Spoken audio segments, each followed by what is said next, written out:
আসসালামু আলাইকুম, কেমন আছেন সবাই? সঞ্জিত স্ফেয়ারে সকলকে স্বাগতম। শীতে আবহাওয়ার এমন একটা অবস্থা দাঁড়িয়েছে যে সূর্যের দেখা পাওয়াই ভার। সারাটা দিনই মেঘলা মেঘলা থাকে, হয়তো দুপুরে 2টা বা 2:30টার দিকে অল্প একটু চেহারা দেখা যায় সূর্যের, কিন্তু তাতে তো আসলে কিছুই সেরকম একটা হয় না। কারণ যাদের ছোট বাচ্চা আছে তারা জানেন যে রোদটা কতটা প্রয়োজনীয় বাচ্চাদের ঘরের জন্য, বাচ্চাদের শরীরের জন্য। আর তাছাড়া আমি তো আমার ছেলেকে ডায়পার পরাই না, তাই সারাদিনে ওর অনেকগুলো জামা কাপড় নোংরা হয়, কাঁথাও নোংরা হয়। আর শীতের কাপড়গুলো একটু যেহেতু ভারী থাকে, তাই সেগুলো আর কি ঘরের ফ্যানের বাতাসেও শুকাতে চায় না।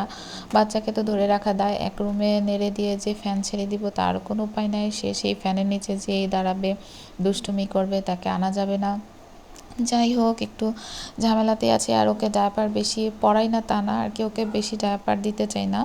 কারণ অনেকেরই শুনি যে র্যাশ হয়, তো আমি এটা নিয়ে অলওয়েজ একটু সচেতন থাকি। আমার বাচ্চার একটু ড্রাই স্কিন, তাই এই ব্যাপারটা অনেক খেয়াল রাখি। না পারতে কখনোই ওকে আমি বেশি ডায়াপার পরাই না। যাই হোক, এই তো আজকে বোয়াল মাছ রান্না করেছিলাম, সিম আলু করেছিলাম চিংড়ি মাছ দিয়ে।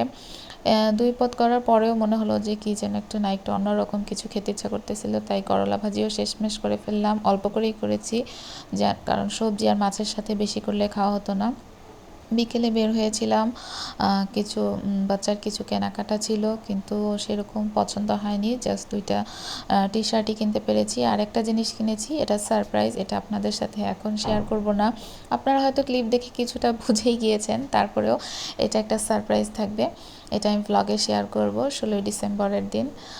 আর এই তো একটু আশেপাশে ঘুরে ঘুরে দেখলাম। আমি তো বোরকা পরি না, তারপরে বোরকা বা আবায়া যেটাই বলেন এত সুন্দর লাগছিল। আমি একটু ঘুরে ঘুরে দোকানের সামনে বা ভিতরে যেয়ে একটু দেখছিলাম। আবায়া পরি না, তাই কখনো সেভাবে কেনার মানে বোধ হয়নি, কিন্তু দেখতে খুবই ভালোই লাগে। এরপরে একটা খুবই ভাইরাল জায়গায় গিয়েছিলাম। ভাইরাল বলছি এই কারণে, কারণ বলতে গেলে 2020 থেকে মেবি ওনাদের পেজ শুরু হয়েছে, এবং এরপর থেকে দেখছি তাদের পেজের লাইভ এত পরিমাণে সবাই আর কি দেখে, প্লাস তাদের কালেকশন পছন্দ করে। আর তাদের শোরুমটা হয়েছে, প্রথম শোরুম হয়েছে একদমই আমার বাসার কাছে শাহজাদপুরে।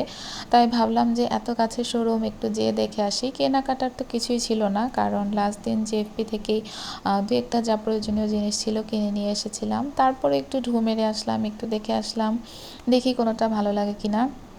যাই হোক, তাদের কালেকশন ভালোই, খারাপ না। আসার পথে স্ন্যাক্স করলাম কিছু, বাচ্চা তো কিছুই খায় না। আমি ফুচকা নিয়েছিলাম আর চটপটি নিয়েছিলাম। ফুচকা চটপটির মাঝে সারা জীবনই মনে হয় একটা দ্বন্দ্ব থেকে যায়, কারো ফুচকা পছন্দ, কারো চটপটি পছন্দ।